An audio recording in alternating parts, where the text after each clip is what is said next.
Bill Davis, Ancestry Lands, ancestrylands.com. Folks, hi, how are you? Good morning. I apologize for the bright sun, but we are entering in the mid to late spring season as the sun, if you notice, the sun does rise very differently when the spring, as we get closer to summer, you'll see the sun up earlier. You will see the sun up higher in the day, earlier in the day than you do normally at other times of the year. I was in a meeting last night, and for the part that I could attend, I want to give you two quotes to start with. One is by Julius Caesar, that I like some of the story of Julius Caesar. And it was a saying that's something that I took at a very young age to heart, and I applied through life. And if you look at the journey of my life, as it's told, either through the videos I've done, you're watching that if you're in my private Facebook group, if you're in my business, or you've worked alongside me and been able to experience the journey or hear about the journey that I've been on, where I've lived, meeting my wife from, all the way from the opposite West Coast to where I've grown up at, to only be back on the East Coast, which right in the same area where I grew up at. Like, it's kind of symbolic of that saying. And the saying goes, opportunities multiply to those that seize them. Opportunities multiply to those that seize them. Now, what does that mean? Seize as in take advantage of, capture those opportunities. Does it mean that every opportunity is going to be a good one? No. Does it mean you should take every opportunity? No. But it simply means, at least for my understanding, how I took it in life, how I applied it in life, is that many people fail to launch, fail to start. They fail at failing to begin, not fail at the attempt. Some people don't even try. And the opportunities that multiply are, like, if you get a job, if you're a person who wants to learn how to grow as an individual within that company, and you don't wait on learning to come to you, you are involved in additional learning that is outside of your parameters of a job description. And some people go to work just for that paycheck. And despite the many gifts and talents that you might have, you are only going to be rewarded with the effort that you put in, or your hunger or tenacity for more. A lot of people, and I use the keyword hunger or tenacity, because both of those words imply a desperation of state of being. The hunger implies that you are a person that does not, notice I didn't say desire.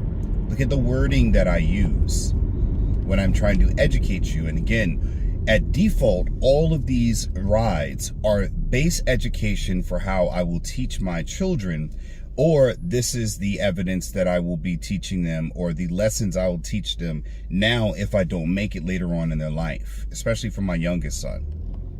Come on, let's go, dude. What's the problem, man? Step on the gas and go. It's the work morning time, man. You're sitting there stuck, man, then pull over if you're going to sit here and stand at the light for 2 minutes. People in their own world, man. Early morning traffic, 7 a.m., the light goes green, you got to get moving. You're sitting there stuck in the wind staring off at it. We ain't got time for that. Ain't got time. I ain't got time for that. Like, early morning traffic is to go we're going to be in traffic somewhere at some point in time. The last thing we need you to do is be stuck at the light here trying to scratch your balls. I'm already aggravated this morning. Any which way, pressing on, folks. Pressing on. It's a guy in front of me right here. This. I'm not going to say the word because this is supposed to be a kid-friendly show. But okay, well, I'll relent. In any case, let me just slide me over here on the camera here so you can see this guy right here, man. And part of the reason why I'm so aggravated is I got hit yesterday on the way home talking to my mother. Rear-ended, if you will. Pause for anybody who always needs me to say that, although I don't subscribe to the pause theory, because I don't have to lead with everything being somewhat meant with nefarious alternative sexual innuendos. Any which way. So, again, notice I did not say the word desire or want. Because, again, when you lead by, I want something, there is not a drive, a will. There's no determination behind that word. A hunger. When you are hungry, your body is telling you, you got to get some food in me right now. It's a warning signal that hunger can lead to starvation. Tenacity means that you're using a certain level of aggression that anyone can identify with. And this goes for whether you're working in a corporation, you work for a small business like mine. You know, it's shameful that the mindset of a lot of entrepreneurs is that you're going to work only for yourself. Everyone is an entrepreneur, but a lot of people have jobs. I have a job. I have a 9-to-5 job because my business does not pay health insurance. It doesn't. We're not at that capacity yet. I'm successful, but when you're really successful, you're able to provide lifestyle coverage for not just your own family, but for others around you, for the people that work for you, for the people that are building your vision. And a lot of people are not honest with the fact that they are not at that level yet. You know, they get out of the fancy cars because they're doing a video. You've got TikTok influencers, you know, taking pictures in these model planes to do background shots to look like they're important. Again, the fake it till you make it. I've had business partners before, not in this business, in other businesses, where the idea of fake it till you make it was enticing to them, and it disgusted me. And one of the reasons why I stayed true to my roots in the fact that I never want to present to you all that, hey, you can see my in the back seat, man. I've got car seats in the back seat. I don't live as a bachelor. I don't pretend to be, I drive GMC Terrain, a very reliable car. I got rear-ended yesterday, and during the rear-ended, the person, it was really no damage. It was just, the shock of getting hit from behind. But the person, stop and go traffic, not at this speed, because I definitely wouldn't be here making a video, but stop and go traffic, and the lady in back, cute as she may be, wasn't paying attention to where she was going. It's stop and go traffic, but yet she's got her phone, she's got looking around, and we're coming. When I say stop and go, I mean that this is flow. This is right in front of us. You can see we're driving here, but in this case, it's every few feet we're stopping. Sometimes we're stopping quicker than normal. It's a situation where you got to be paying attention. And of course she wasn't. And I kept looking at my rear view, and I'm like, man, she's not really paying attention, because in a stop and go traffic, it's not the time to be moving a certain amount of feet, like 10 feet, and you're not aware that cars are going to be stopping abruptly.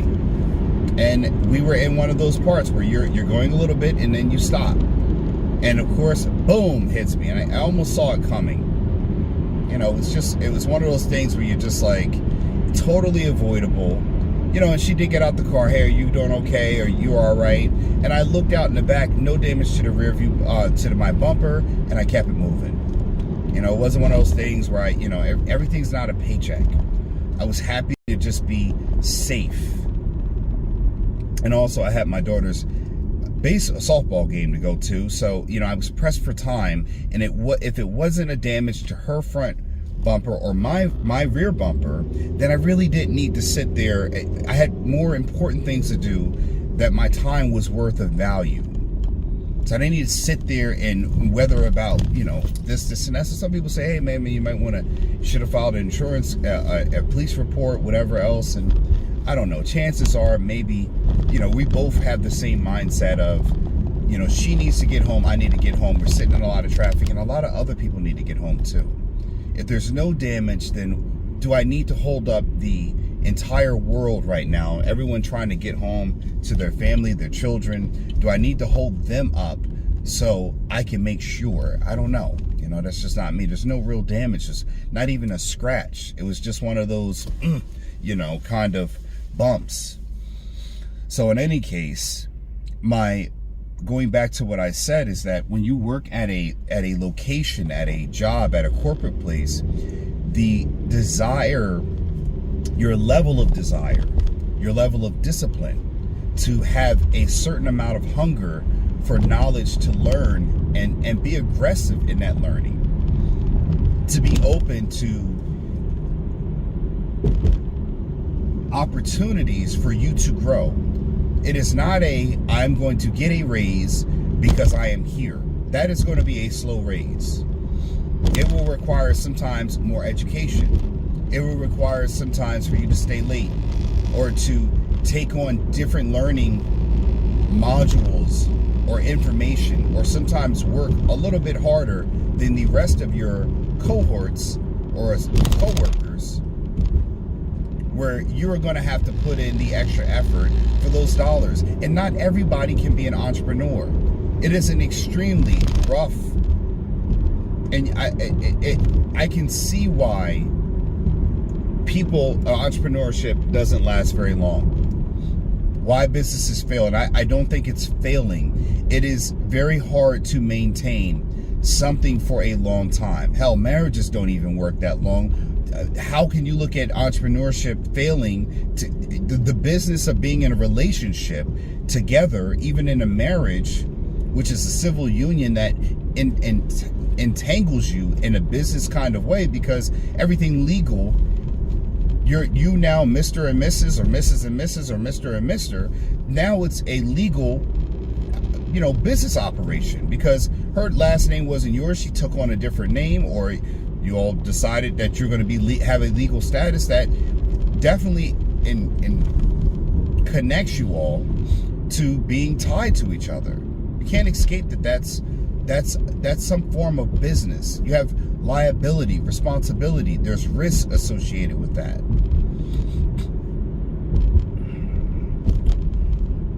So in the same sense that is happening on a business level, in order for you to grow, you've got to do things outside of what is required of you. And you do that with a certain hunger, a certain tenacity that says, hey, look, I'm not like the rest. I'm willing to step up and move forward.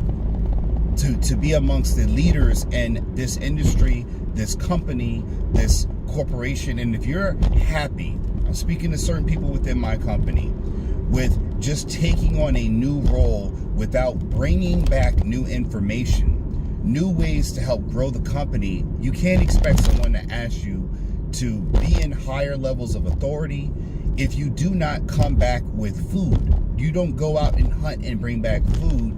You're only waiting to eat from what is off the table.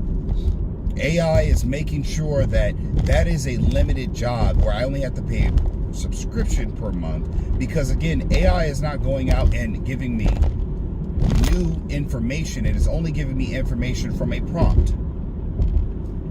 So it can replace the people who don't want to do the things that I'm talking about. The people who don't have the capacity to do things I'm talking about, which is bring back food to the tribe, to my tribe. They're eating off the profits that I've generated on my own before, that have been long here before they've gotten here. Eventually, AI will take those low-level jobs where people are not bringing back new and innovative ways to grow and make something more productive, which is why your tenacity and hunger is needed and also required in order for you to elevate in life.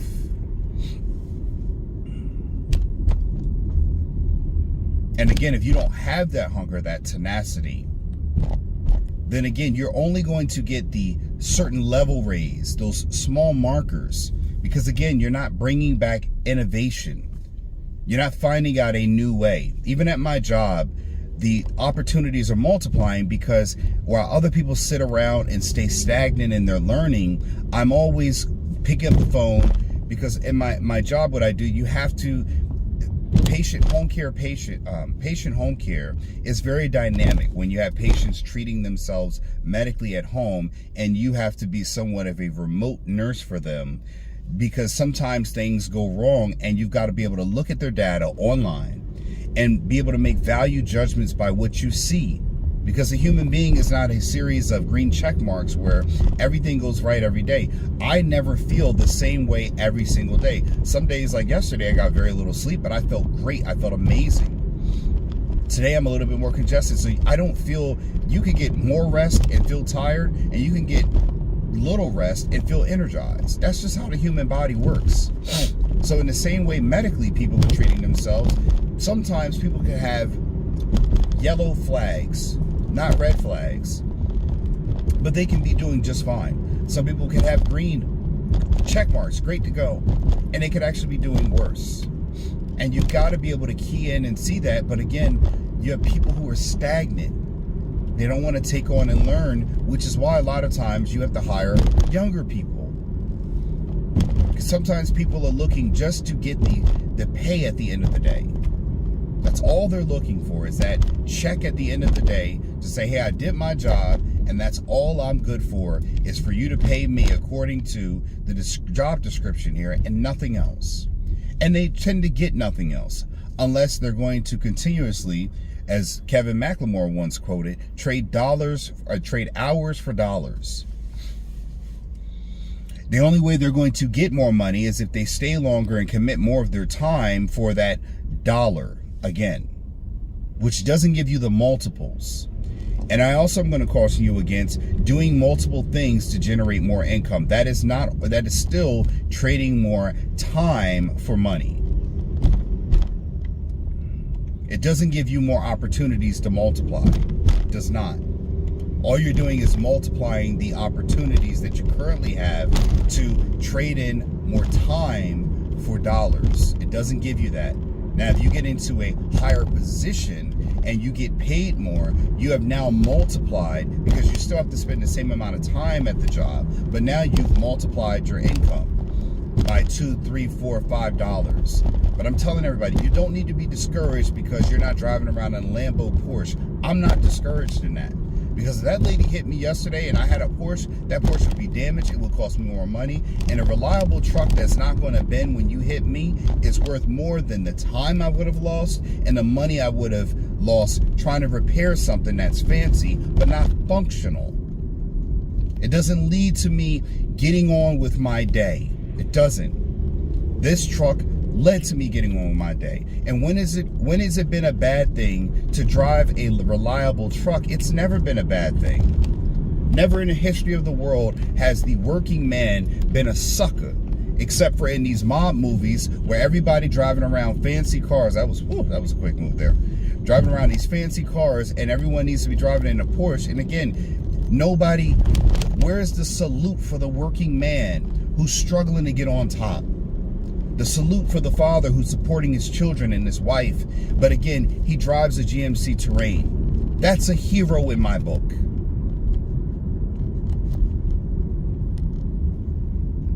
That's a man I want to be like, because you know what? He gets up every day and he fights the odds. He gets kicked while he's down. He gets stomped while he's asleep. And every day, the world's waking up looking and saying, how much can I take from him to defeat him in life? And what does he do? He puts one shoe on at a time. And he gets up and he walks out the door and he says, attack. My family's hungry. I'm hungry. We are needing more. And I've got to have the tenacity to go out there and do what I need to do against the end of the workday, to the end of the workday, to come back and say, I brought food and more. I brought opportunity. There used to be dad's responsibility was just to put food on the table and a shelter over your roof. But now, what about the dads who've expanded that the new generation dads that took that same old adage and said, I'm also going to bring you opportunity in the form of being able to provide for your children beyond the base level of provision, educational provision, tutoring, athletic sports, private coaching, private tutoring, higher levels of education, meaning that you are exposed in a more of an academically competitive environment. It's okay to go to the hood for all the Kobe Bryant as people who could shoot basketball and have them perform athletically. That's fine. But academically, how do you compete? Because those same students, on average, en masse, are not in those areas. That is not the same area. And a lot of people are afraid to do that. I'm not.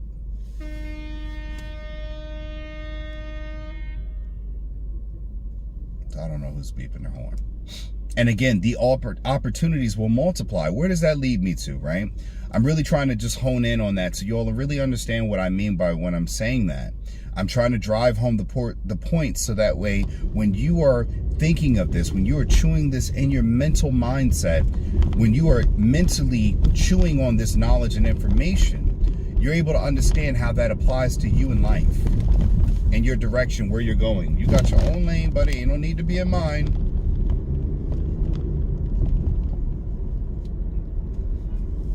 You're able to take the example from what I'm saying and look at your life and say, this is exactly where this applies to me. Right? So with that, I'm going to my daughter's softball game. And I like to record my kids' games. I've told this to many a parent, I've told this to many a people, is that you should be recording your kids' games. You will not have an opportunity. You got cell phones in your hands and people won't record. I got a tripod. I always try to record my kids' games. That's something my parents did that I still have the footage and tape that my kids and I watch. Nowadays, we watch those tapes and we laugh and enjoy. There's some vacations that my parents recorded. We went to the Poconos one year when I was young. And I'm so glad I have that footage because a lot of times, sometimes you don't remember those things. You don't remember those games you had. And your kids get to see you as a child. They get to see you as a kid. The only thing I don't have is more footage because, we didn't have cell phones around like that when I was a teenager. They didn't have the recording capabilities that they did. And I always tell parents, capture those moments because they're fleeting. I saw something on IG one day that's a beautiful thing. Parents, we are living memories. We are living ghosts of your child's future. When your child is an adult, this parent that I am today will be a ghost in their future. I'm already their past. These memories I have, the zoo that you saw with my family, my wife and my kids and my sister, my youngest son, Percival, he won't even remember that zoo visit. One day he may think I've never even taken him anywhere. He won't remember his dad holding his hand at that age, at 19 months. He won't remember a lot of things that I did, the hugs, the kisses, the things I tried to show him, the times I picked him up. That will not be in his mind, in his memory capacity, but it's there on tape. It's on film. I'd say tape because, I'm old school. Tape was always any recording. It's on the video. He could see and listen to what his dad was like, what his dad's thoughts were, how I speak, how I joke, how I enunciate, the verbiage I use, my lingo, the bass in my voice, or not bass if that's where you want to go with it.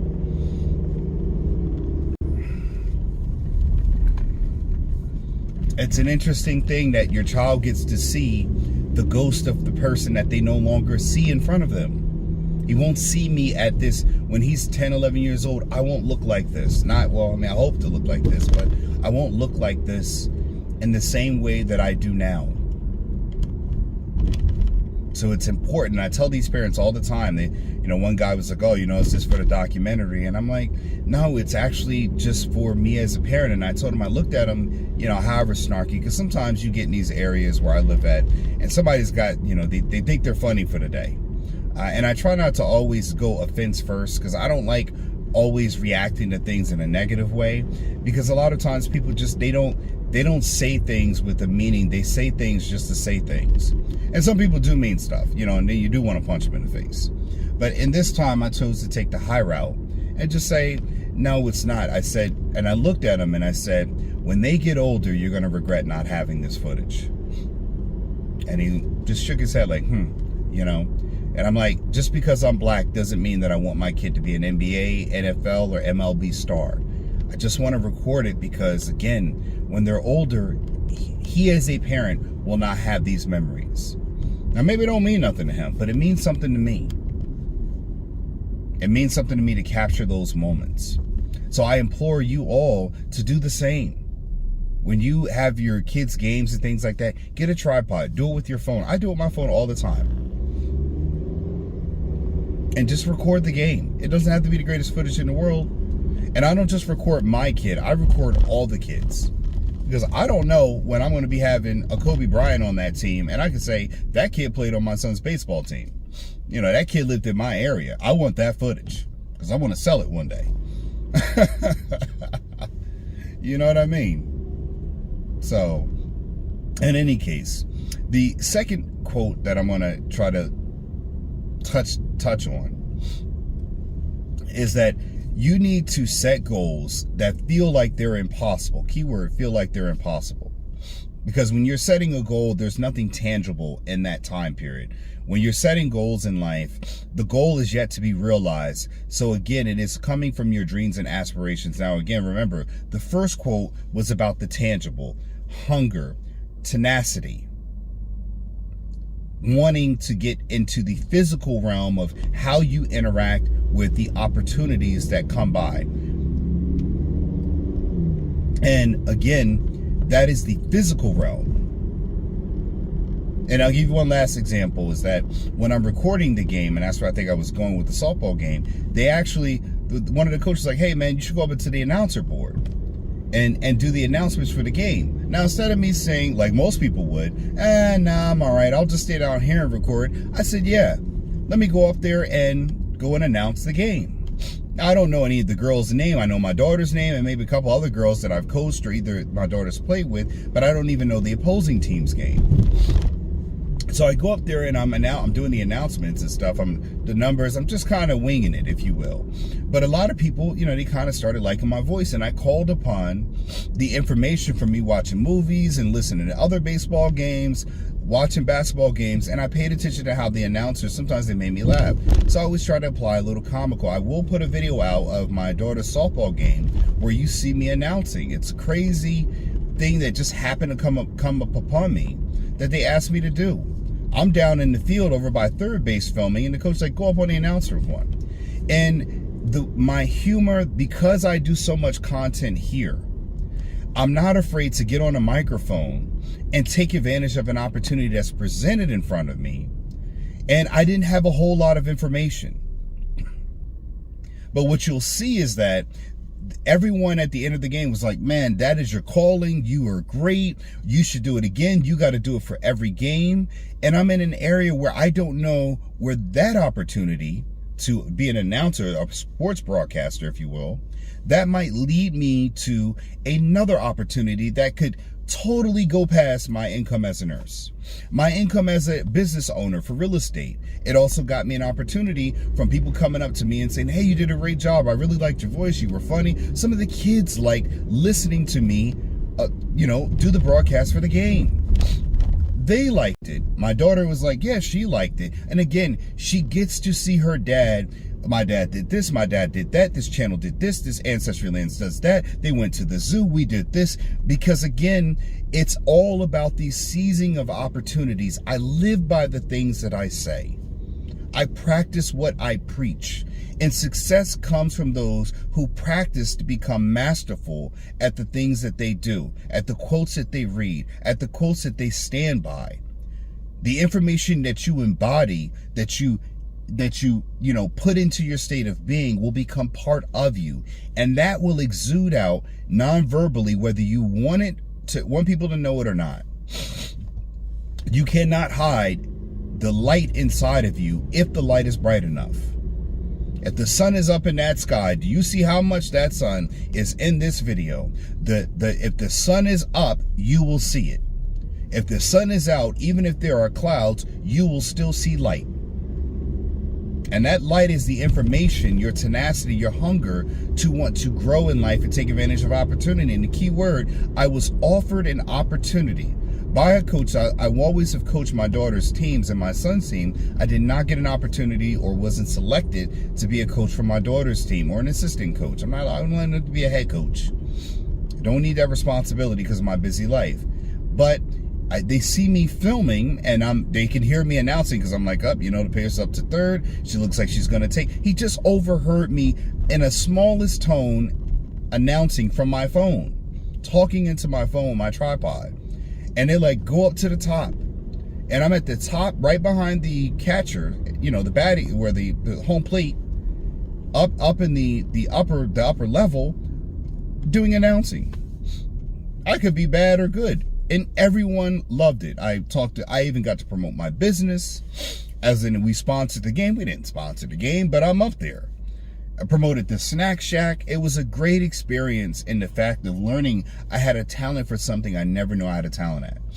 And other people thought it was my calling. It wasn't a calling as a nurse. They thought that I was just a natural sports broadcaster.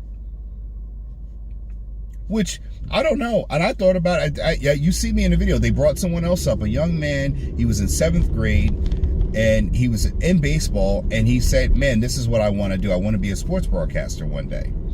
So they brought him up to sit next to me. Like, can he just sit here and watch and learn what you do? I'm like, learn what I do? I just started 2 minutes before he got here. Sure, he can learn. He can sit here. Come out to being... one of his teachers is one of my patients, which is crazy. And he wanted to know what my YouTube channel was. And subscribe to the channel. Young man, 7th grade. Now, I don't know. That could open up a lot of different doors. Not, with the 7th grader, but I'm just saying that he plays baseball one day. I don't know where that may lead me. He might be someone important later on that, hey, I know a guy. This guy does the sports announcing for this baseball little league in my area. People running clean red lights. Look at that. Just goodness gracious. But again, that tenacity, that hunger, people now want me there. There's a desire. Hey, where's that guy that does the announcing?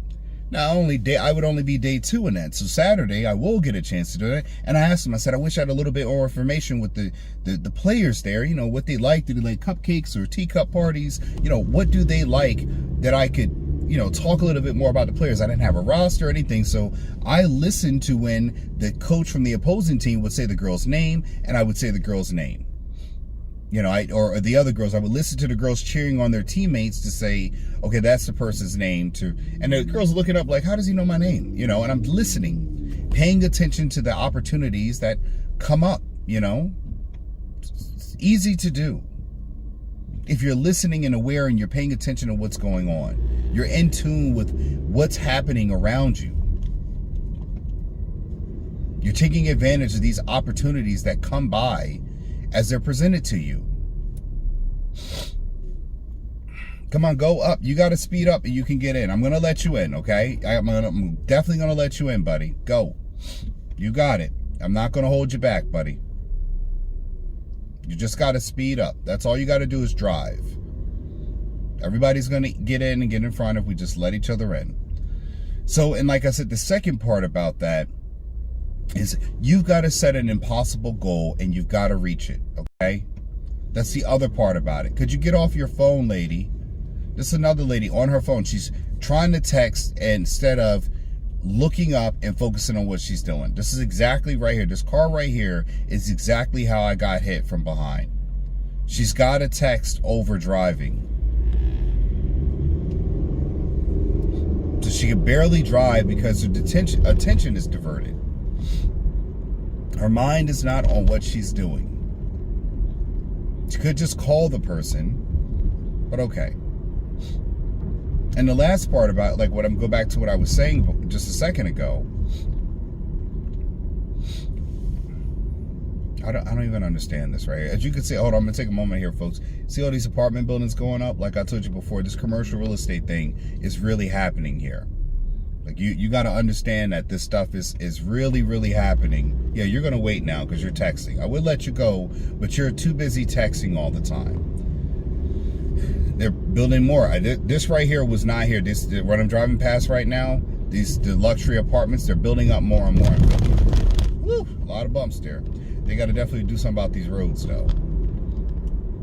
So, like I said, you got to set an impossible goal, and you got to reach it. That desire, that something in your mind yearning for a better life. This is the feelings component. The yearning for something greater in life. You've got to have that tenacity as well. Your inside longing for something more has to equate to the physical part of wanting to take advantage of opportunities that multiply.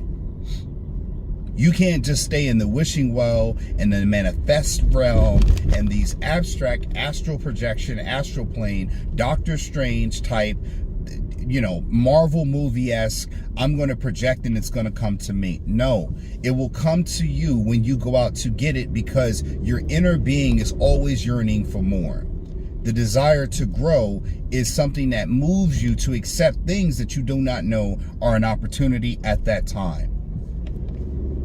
The opportunity to do announcing was something because I yearned to record my kids, their past, which is currently my present, because again, my children are going to get older. I wanted to record that information. That I don't want to miss things. I want to have these memories. That yearning for being ever present in their life and to film it led me to always to look at an opportunity. What? Look at this car right here. This is why the car looks like this, for just moves like this, bro. That yearning led to an opportunity, which I did not know at the time, was something that people said, hey man, that's a calling. Now, I don't know. And I said at the end, hey, my name is Phil Davis. I'm available for weddings, bar mitzvahs, birthday parties, pony rides, and anything else that you can think of. I book by the hour. And I don't have a business in that. But someone could be listening. Hey, man, I got a guy that's great. I don't know where another opportunity is going to be thrown at me from something I did today. And that's powerful. But it comes when you take advantage of things. When you seize those moments, because your inner being, your inner desire is always yearning for something more, for a better life. And that's where you marry the inside emotional feeling space with your outside physical output. My internal emotional generation for always wanting to improve and learn and yearn for more, to never be truly satisfied, led me to having an opportunity in a physical realm that I was not aware of, that in that moment I was not looking for it. Another opportunity, a potential calling came. Later on, when I'm older, I can say, hey, I want to retire from nursing and I want to now apply for a job, maybe being a sports broadcaster. Or it could be a hobby or a passion that could lead to a larger financial opportunity later on in life. I don't know. But I know one thing. Had I said no, I would not be able to talk about it today. I would not be able to promote you doing the same, taking advantage of opportunities that come. Folks, I'm going to end it on that. Don't forget, my book is on Amazon, Getting Dollars from Dirt, A Beginner's Guide to Vacant Land Investing, which I will be promoting in my next sports broadcast. Trust me on that. It is available on Amazon. Go get your copy today. And look, I got a whole field of wealthy people to promote to. Look at that. This free advertising. Didn't even think about that. Now I got it. Go get yourself that book, folks. Getting Dollars from Dirt, A Beginner's Guide to Vacant Land Investing. I am your host, Philip Davis. I hope you've been educated, enlightened, and least of all, entertained. Folks, remember, you either own property or you'll be owned as property. I'm Phil Davis. Peace.